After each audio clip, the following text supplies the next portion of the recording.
Hello and welcome to Timberborn Update 3. My name is Michał and I'm the comms manager for this excellent Beaver City builder. And today I'm joined by Adrian, our equally excellent game designer. Hello Adrian. Hi! We are here to show you Timberborn in its current state, recently updated with Update 3. Changes introduced in Update 3 affect the entire gameplay, and we know that there are many new people checking the game out. So I think it would be best to start with the basics. So, Adrian, tell us, how does the game of Timberborn begin? Yeah, so here we are on a fresh map. It's the Plains map that we recommend for beginners because, well, it has access to everything and it's pretty flat, so we won't have a lot of issues early on. But yeah, we have a tutorial in the bottom right, which is sort of behind me right now, but I'll just walk us through it. So first of all, since we're playing as beavers, we need to put down some lumberjack flags that will allow us to hire beavers that will cut down the trees that are next to the starting area. Then obviously we'll have to construct them, but unfortunately we're at the end of the day. Let's just do some overtime for the beavers. And let's accelerate the time a bit, just so it goes faster. Okay. Now it's nighttime, so beavers won't be doing anything. I'll give them back the not yet earned, but definitely useful free time, so they can sleep peacefully. And once they wake up, we'll have 2 lumberjacks. After, of course, we mark the tree cutting area. And as you can see, now we have a steady flow of logs, as long as the trees last. But beavers, since, well, they need to eat and drink, it would be nice to provide them with some water as well, so let's just set this up, and as we can see, some workers are putting the logs there and putting the whole building together. And because we already see that the beavers are already gathering the logs, we are about to see the first and probably one of the most important additions that come with Update 3, which is the way the new storage works. Yeah. So this should be just the next stage, if I remember correctly. So the gather flag is built. Oh, sorry. The lumberjack flag. That's wrong. So here's the gather flag. The actual food making or food gathering structure. Let's once again give them overtime. My mistake this time. Okay, it seems like Zengu managed to finish the gather flag. Oh yeah, of course, farmhouse is a bit more important than storage, just to make surviving early on easier. But let's just build it up first. We should have the logs for it. Yeah, they just need to carry them. And just to make sure nothing wrong happens, let's increase the work priority on the food and the water up. Yeah, I guess I got ahead of myself. I forgot that the flags themselves also have the storage in them. Okay, so, well, now we can plant some food now that we have a farmhouse. So it has nothing to do. Let's pause the game for a second. But we have a few foods available. We have carrots and sunflowers that can be eaten raw, which are a great starter food. Carrots grow a bit faster, so we recommend them as the first crop. So let's just completely make more than 100 required carrots, just to be safe. And now we're finally at the storage stage in the tutorial. So let's unpause the game, allow the beavers to start planting. And as you mentioned, some changes came to the storage. Most prominently, now the each storage can only contain one type of good, meaning that we have piles, warehouses, and tanks. So piles, as the description says, it will store bulky resources such as logs, planks, metals. Warehouses will pretty much store all of the other goods that are small, which is food, components, like gears, for example. And tanks will store all the liquids. So gone are the times, for the people that played in the previous updates, that you had to make a biofuel tank for the biofuel, or a dirt pile for dirt. Now it's all in a universal building. And since we're on Folktales used to have a faction-unique underground warehouse building, which has now become an underground pile, since during playtesting of the experimental update, we got the player feedback that you don't really need to store 4,000 of one resource in such a unique building, because it's a ground-only building. It's difficult to build above it unless you use the endgame metal platforms. So we decided to transform it into an underground pile, which is basically equivalent to stacking 10 large piles on top of one another, which obviously you can't do as the Folktales faction. Anyway, continuing with the tutorial, let's put down the large pile. Let's put it right next to the lumberjacks. Let's do it like this, so it looks the same as the district center next to it. This doesn't trigger anyone. And now the second recommended storage is the water, which we can just put down next to the pump. So once the day is here, oh yeah, let's remove the overtime for beavers.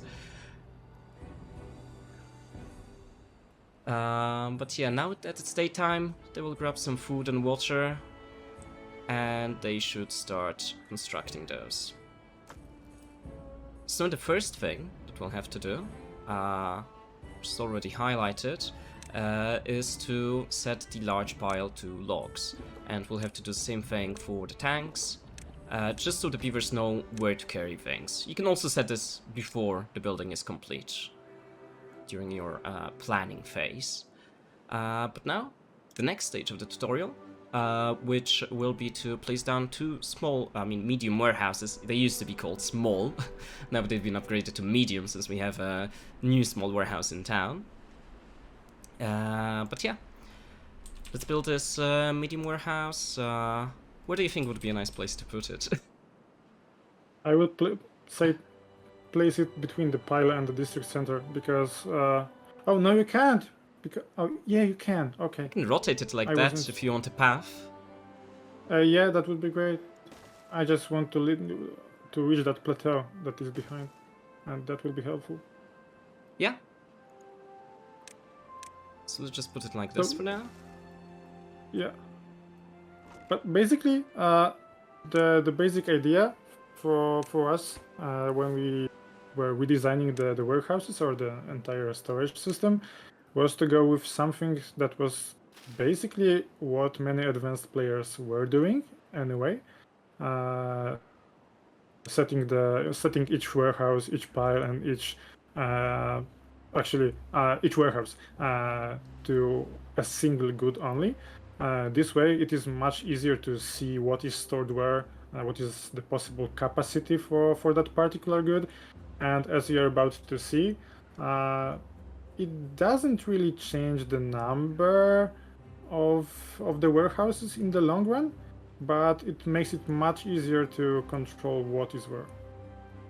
Yeah, it's definitely a lot more visible, especially now with the new warehouse model, which worst time probably to show it, it's nighttime. Let's just fast forward to day, and we can see some boxes that are currently filled with berries. Soon we'll have another batch of boxes in the card storage. So the boxes are different colors, just so we can see from the distance what is where. But that can also be done without just zooming in, obviously. Like, who wants to do that all the time? It's nice looking at it. I do too. It's nice colors and stuff. But if you hold the tab key, this is the first overlay that we've introduced in Timberborn. Obviously, besides like the ranges and stuff, but it's something that you can just use anytime you want, and this will basically show you where everything is stored at the moment and what's the status. So we can see this is carrots, this is berries, this is logs, and obviously this is water. And we can see that the rightmost container is filled. This is extremely useful when you start building vertically and you have a bunch of things stacked one on top of another. Just so you don't have to every time use the layer tool, which we don't have to access right now since we're in the very early game. But yeah, I'm sure that we will need to show everyone the verticality of Timberborn. It's one of the most unique things in the game right now. So I can already see that Adrian is doing so preliminary work in that with that idea in mind. So I hope we'll see that in a moment. Well, for that we're gonna need some stairs. That's a bit later in the tutorial.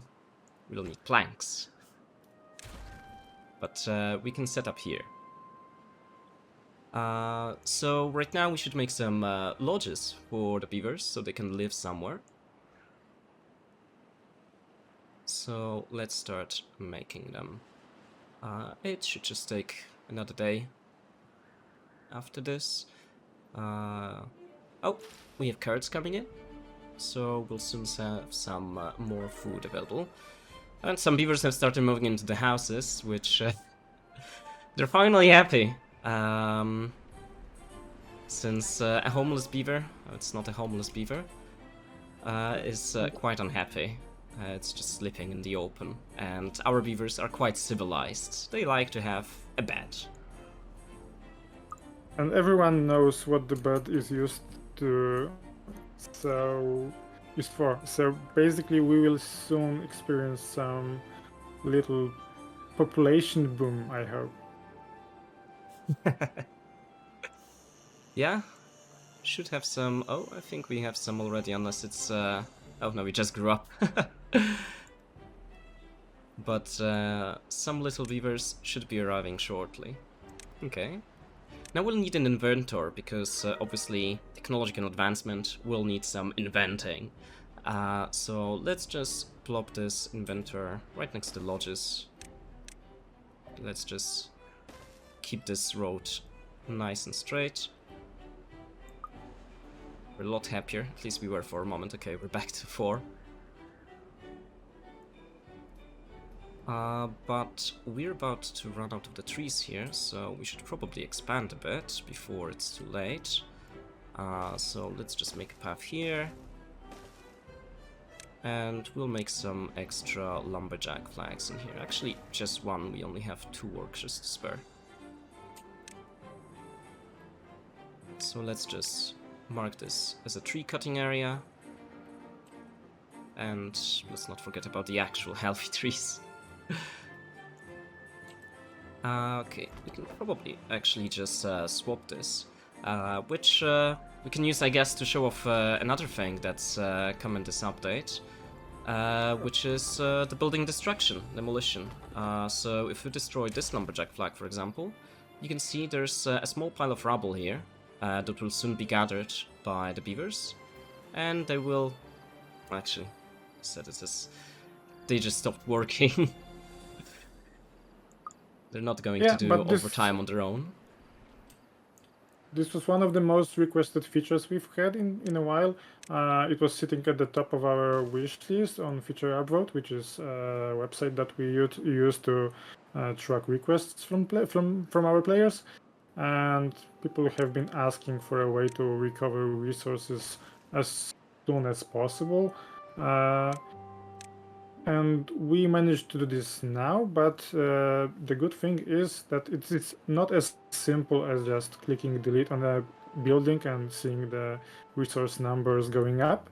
The way it works in Timberborn is that when you delete a building, be it a finished building or a building that is currently being built, you will get some percentage of the resources that were used to build that building and that were stored in that building. I'm not sure about the exact percentages, but Depending on the difficulty level, you will get more or less.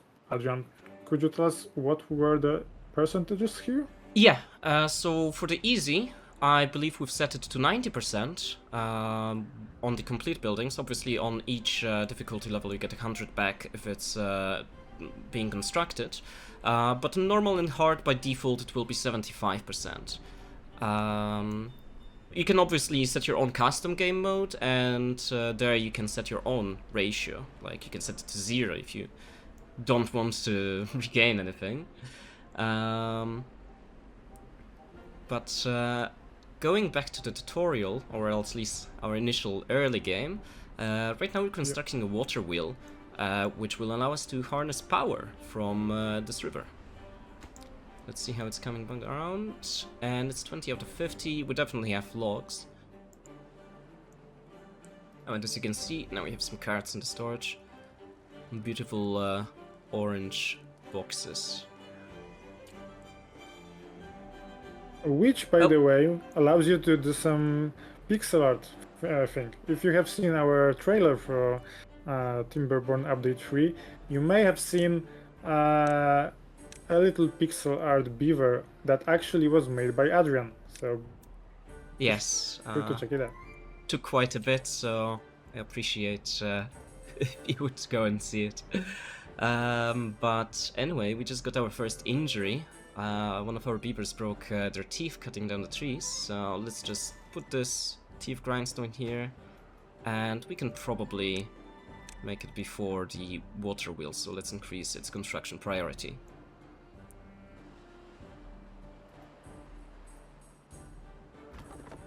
Yeah, actually the teeth grindstones were one of the additions that we had in Update 2, which came out in September. If you are seeing this without playing Timberborn for a long time, you will see that there have been quite significant changes. To the well-being of our beavers. It is much simpler to use, but at the same time, it is a tool that now allows us to go crazy with the future features that we have in mind, because it allows us to balance the gameplay around the negative effects and positive effects that we have in the game right now. It's another night, another day, and the drought is slowly coming around. Just to be sure that we've stocked up enough water, because we've had a bit of a population boom of those lodges, let's just add a small tank or two and set it to water. We should have enough carrots coming around, and we could actually irrigate a bit more land. You can see a bit more of the water interaction here. It will just flow into this hole. But we have the water wheel running, and I cleared some area for the lumber mill. So let's just put it in here. Well, we can actually just stuff it right next to it, so we don't even have to put in power shafts. So this should be done hopefully on the next day. And once the drought comes, as the name suggests, the water will go away. So hopefully we can make some planks before it's here. Can we do anything about the water going away and drying out, or are we just forced to see them disappear? We can definitely build a dam, but it's quite expensive. Here we have some dam blocks. They cost 20 wood each, so we could only make 5 right now. Let's see if we can actually maybe... no... I don't think... I think this is too wide unless we... Okay, we can get some wood. If we speedrun a bit, we might be able to make it. I think this is as tight as it gets. But obviously you can increase the working hours to the limit. In the hopes that the viewers make it. Actually, we have one available worker, so let's just put him on the woodworking duty as well. Actually, we have enough wood, so rather than there, let's make him a builder. And oh, he just started working at the lumber mill, which is probably better. But we should have enough science points, so just to do some strategic job swapping, let's pause this inventor, and he should have become a builder. Yeah, there he is. So right now our next task... there any... Yeah? Yeah, I was about to ask, are there any side effects to overworking your beavers? Well, they will definitely become tired, and they will just pass away. But right now they will basically just start liking their life less. So it's a sacrifice that we're ready for right now.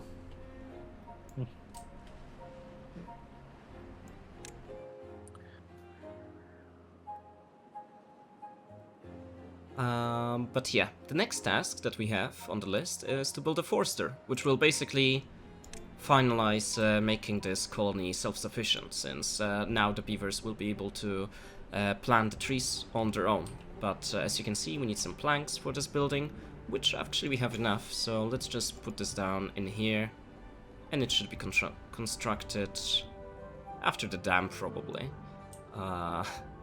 Let's just lower this priority, just to make sure they don't carry any needless materials. We are cutting it a bit short. Okay, so we can make this one and this one, but I don't think we'll be able to complete the last dam.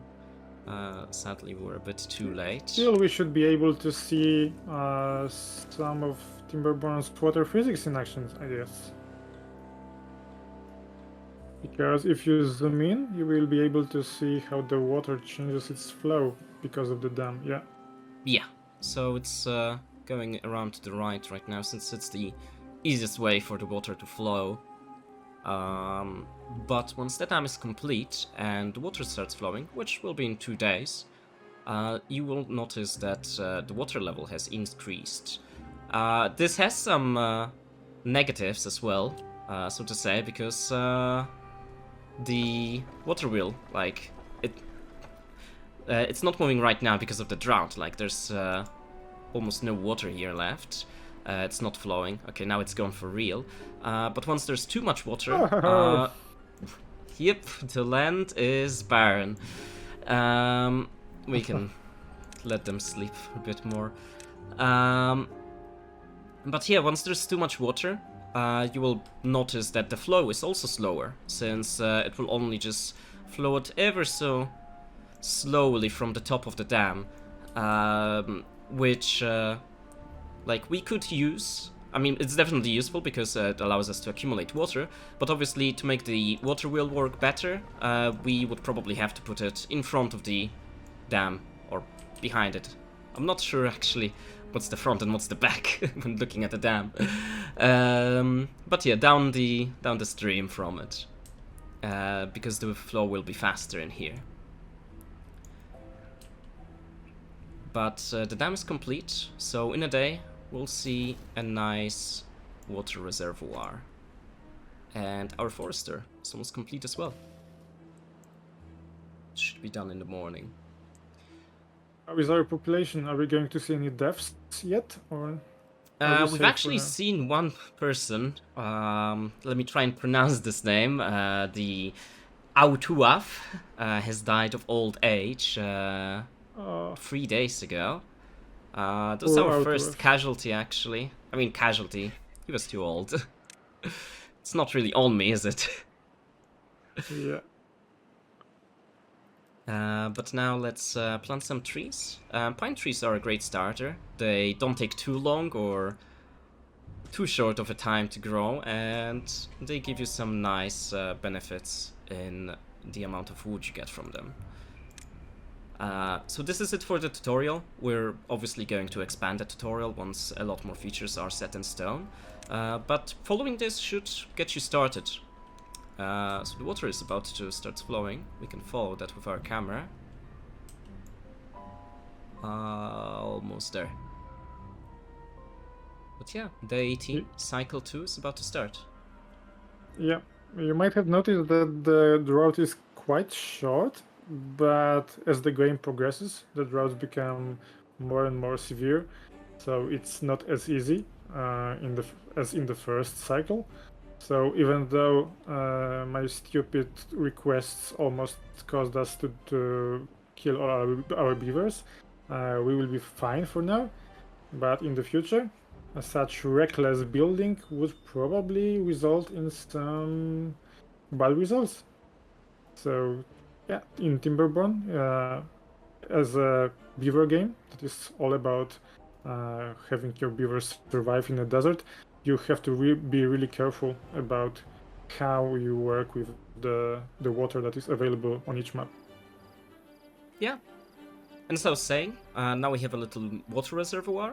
The dams are basically like half blocks, so they will maintain like a half block height behind them. You can see it's a lot more shallow on this side, but the flow is also faster. So the water wheel is not suffering that greatly. I think that might be partially thanks to the drop here, because the water is just being pulled towards it. But yeah, we have started placing down some trees. The carrots sadly have dried out and died during the drought. It's unfortunate timing.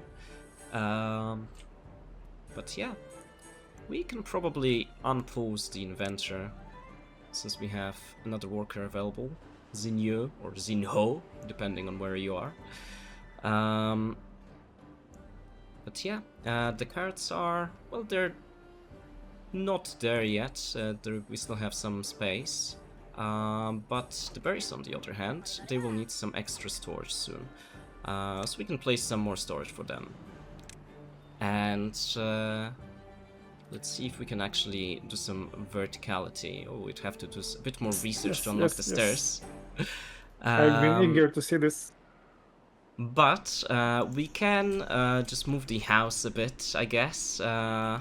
Suddenly we'll have to deal with living outside for a moment. And let's just put it like this. And connect it with a road. Oh, I overshot it a bit. But yeah, let's set it to berries. And we have a vertical storage, sort of. Yeah. Could you zoom in on that for a moment? Yeah. Yeah. This is just the basic example of what you can do in Timberborn, but we have a whole category of buildings that are called solid, which means that they have flat roofs and give you an ability to place some other buildings on top of them. And we have some very high limits on how high you can build. So in a later game, you will be able to build massive constructions that are like 10 or 15 floors high. We have many structures that make it easier to build vertically, like the stairs that we have already mentioned, but we also have different types of platforms and bridges.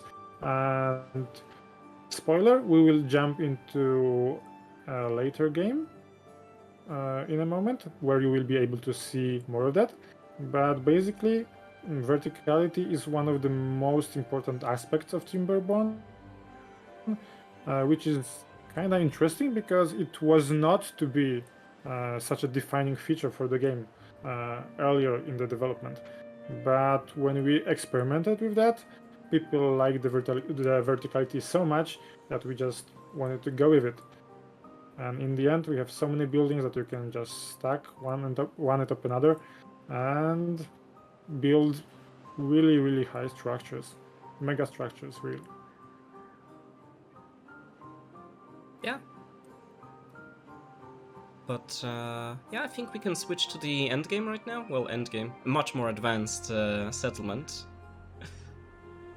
This was about it for the earliest stage. The colony has become self-sufficient, and now it's all about preparing for the longer and longer droughts. And of course discovering more timber tech. I'm sorry, but the correct term is lumber.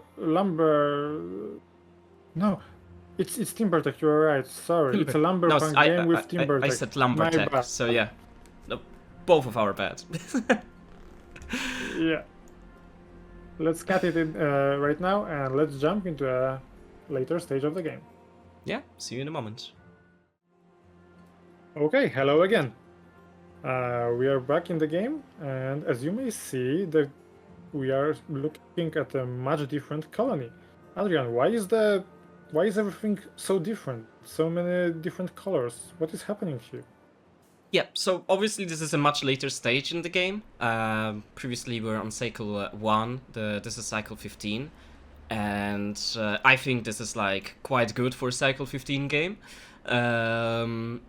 So it's basically a much more developed village. But another major thing is that we're now on our second faction, the Iron Thief. Previously we were playing the Folktales. The Folktales are much more like farming oriented.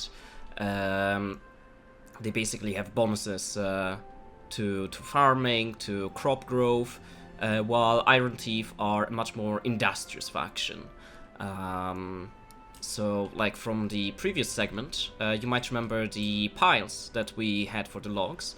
Those piles, we couldn't place anything on top of them, and compared to them, we have the large industrial pile here, which is basically a solid building.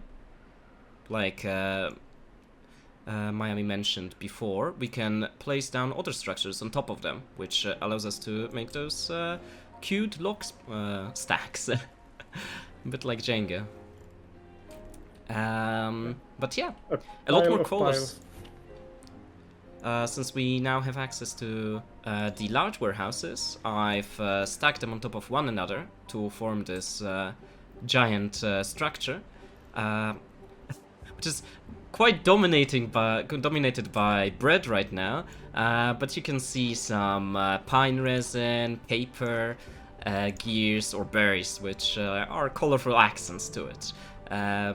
We can use the layer tool to just discover a bit what's inside. So yeah, there's some more piles for the logs, and yeah, I've hidden some water here for the beavers to drink from when they just walk into their houses or out of them. But yeah, I'm quite impressed with your staircase design, because whenever I build vertical structures, it's just some random stairs here and there, and here we are with a very effective staircase design by our own Adrian, the game designer. Yeah, it could definitely be a lot more organized. Like, looking from the top, it definitely looks pretty nice, but it was a chaotic process because I was very adamant on just making the whole cargo depot, let's call it, accessible from all sides. So we have an access place here, we have an access place here, basically on, well, 3 sides. This one is just for displaying the colors, I guess. But yeah, the beavers navigated freely and we still have some space to go. We could actually show it off right now, since we can see that our bread storage is pretty much full, and we have some 500 breads just stuck in the bakeries waiting to be taken away. So let's put some more large warehouses here, and it should be constructed shortly. We have a lot of builders here. Let's just fast forward the game a bit. And while we do that, we also have some homeless beavers. So as you can see, I've incorporated the houses into the overall vertical architecture, and we can probably continue doing that somewhere. Do you have any preference that we should place down some houses? I guess it would be a very stupid idea to place them somewhere where they would get flooded in case something happened to that big water reservoir you have right there. Yeah, the scary water reservoir behind. A great achievement of the Iron Thief race. Yeah. Okay, let's. We have some space here. So let's use the largest building we have available, at least for the housing, for the Iron Thief, which is the large row house. They have two different types of housing, which is. Oh, I think someone. I think someone just died and solved our homeless problem. But let's let's place down that house anyway, just to remember our dear Venmara. Nope, and one of the warehouses is complete. Let's not talk about dead beavers anymore. But yeah, the second warehouse is being constructed, and someone should carry in some bread here soon enough. Oh, yeah, we have some first bread coming in. And as you can see, it's filling up nicely. Some more bread coming in. Bread. That's a lot of bread. Like you can see that we have quite a lot of potatoes. It was dominant food for a long time. My favorite. But now the bread is here. Let's assign the other one to the bread as well. And I think it will just start growing in the background. But yeah, this is pretty much as advanced as it gets in the current stage of the game. Could you show us some of the more advanced workshops that you have in the colony right now? Yeah, definitely. So in the last village, we constructed those lumber mills. We obviously have a larger number of them in this village because we need to make a lot more planks here. We have 500 right now. But yeah, those planks then are made into gears right next to them. And all of those resources are used in a lot of different workshops. I was about to list them, but there's quite a lot of them, so I don't think I'm going to take the challenge right now. You can discover them on your own. But just for the most advanced examples, there would be the wood workshop here, which is also raised above the ground quite a bit. It's producing some treated planks, which are used, for example, to create a mine, which is an endless supply of metal. But yeah, why like would a beaver need metal? Yeah, metal. Good question. I'm glad you asked, because we are about to complete another robo-beaver, which is one of the uses for the metal. The robo-beavers, called bots, are basically beaver workers, but they don't abide by the timer in the top right. They will work 24/7, or at least as long as they can. And they also have some other bonuses that they can get, like the control power buff, which is a special structure that will make all the beavers around it, or the beavers, all the bots around it work faster and walk faster as well. But they need to stay in this area, so if you want to keep that need met, you will basically need to place down those towers all over the place. And they don't use traditional power to run, but instead they consume science points, which are normally used to research new stuff. So maybe the beavers that are no longer working in the dangerous factories now can become inventors, like Zulkra over here. Okay, and speaking of power, how do you power them up? I mean, the bots, the beaver bots. Yeah, the bots. So normal beavers are powered by food, like carrots, sunflowers, potatoes, and bread. But the Iron Thief bots, they basically just need raw kinetic energy, which can be regained in these charging stations right here. We have some bots being recharged right here. And it's nice to place those all around the district, so the bots can just come and go whenever they need, and they don't have to run through the entire village. I'm speaking from experiences here. Yeah. But yeah, the bots are different between factions, and if you make the bots on the Folkless faction, you will notice that they have different basic need and a different requirement to be boosted. which ties in nicely to their faction identity. Okay, and other than working 24/7, are there any special duties that only a bot could possibly take? Yeah. So there are some special workplaces that only bots can do, which are late game professions. For example, like this dirt excavator. It will only allow golems to work in it, and it will excavate Oh no, dirt. you used the forbidden. You have used the forbidden word. They are Oh, not did the I? golems. Oh, sorry. Yes. For the people that are tuning in only in this update, they were a bit more magical previously, and they were called golems. But we've gone back a bit and renamed them into bots, and also changed their look a bit. But the golems are still in my heart. Sorry. It's hard to give up. But yeah, the golem or the bot redesign was one of the other major features of update 3. If you could zoom in on some of the bots, we will probably see them displaying the beautiful new animations, maybe even swimming. Yeah, we can We made follow them more some bot beaver-like. probably. Let's just look for one or a population tab. Let's see.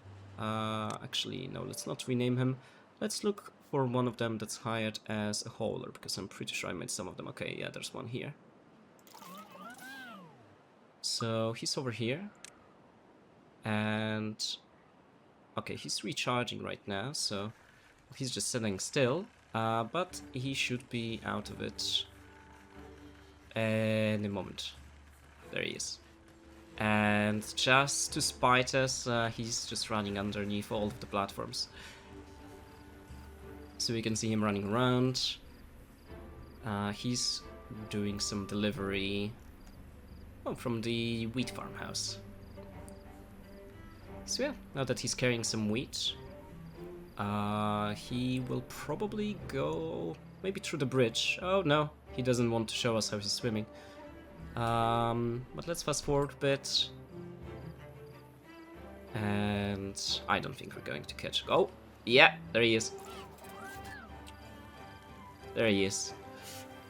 Just flapping the legs. Very cute. Yeah. But yeah, going back to the dirt excavator, the resource excavated here is obviously dirt, and dirt can be used in late game terraforming. So before dirt, you can only subtract terrain using the dynamite made at Explosives Factory, which I've used here to remove some terrain here, just to make the reservoir deeper and really benefit from those deep water pumps that the Iron Thief have. So I've ordered some beavers, some bots to make some terrain here, and as you can see, it's still a work in progress, but once it's complete, we'll have a lot more room to plant down trees, which will boost our performance pretty much globally, because wood is the base of everything, pretty much.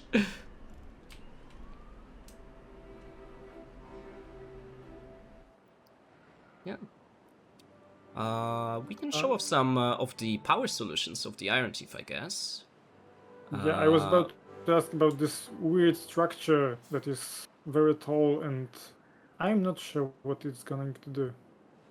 Yeah, so this is a thing I've seen people refer to as a battery tower. Basically, all power in Timberborn is this kinetic energy. It's not electricity. It's basically things rotating. It can come from those water wheels rotating, and will in turn rotate the shafts. We can have the engines that will also produce this energy by burning wood, and that will be used in all the workshops. And just to go with the theme, in the last update, we've added a way to store this energy using those gravity batteries. Gravity batteries, they tie in with the whole vertical building theme of the game, and basically the higher they are built, the more power they will store. So you can see the difference here, actually. This one is storing 34,000, has like all of this distance, and I could even build it higher if I wanted to, but I thought that was enough for now. And this one has 8,000 because it only has like 2 or 3 blocks underneath it. And once the drought comes, which we're not that far from, and the water will stop, and our engine power is not enough, we will basically start using the energy stored in those batteries. And once they're lowered a bit, and we have surplus of energy, they will once again be raised up. So just from far away you can see what's your energy status. Perfect. And speaking of verticality, we have already mentioned that big water reservoir you have in the back. Yeah. How did you get the water up there? Yeah, so it was normally the water can only flow downwards, obviously. Like at the dam here. Now, do we have like a dam that's flowing downwards? I don't think right now, since everything's filled up to the brim, since we're about to have a drought. But yeah, normally you can't raise water like that. So we need to use some beaver ingenuity in the form of those water pumps. Mechanical water pumps, to be specific. They don't require a worker, but they need to be powered. As you can see, we have a very long power shaft going all the way here and just connecting to the whole network. And they're quite expensive to make and keep running, but you can make a lot bigger reservoirs than you would normally be able to, because normally you're limited to the height that the water starts flowing from, which would be the water sources right here. But yeah, we've pumped up a pretty decent amount of water. We'll just take a look at it. It's a good few blocks, and we have some abandoned rubble on the bottom while we were redecorating. Yeah. Also allows us to have this nice waterfall, which is currently quite small.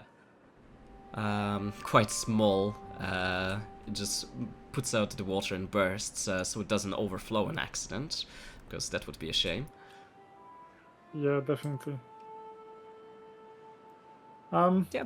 Actually, I think we have covered the most important features already, so perhaps it is a time for some definitely not intended accident to happen. Okay. Before we do this, we want to thank you all for the amazing 2022. It's been a great year for Timberborn. If you haven't purchased the game yet, it is probably a good time to do it, because with all the new stuff that has arrived in update 3, the game is easier to play, or more user-friendly to play all across the board.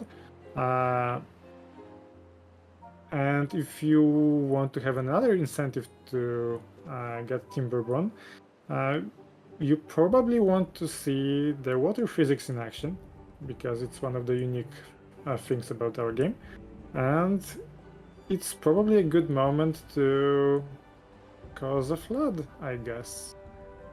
Yeah, I mean, for the better visibility, we can just wait a second, because the beavers are, Yeah. I mean, they are resting all the way here, but maybe just give them a chance to escape in the morning.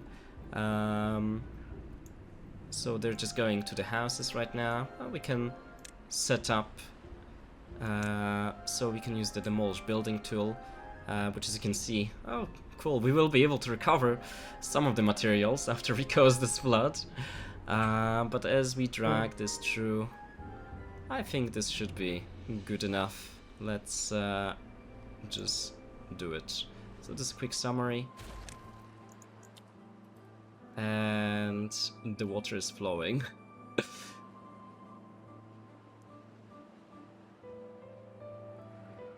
Yeah, a little apocalypse that, well, the beavers will probably recover from. Probably were not prepared for. Yeah, they were expecting a drought, as you said. Yeah. Not necessarily this.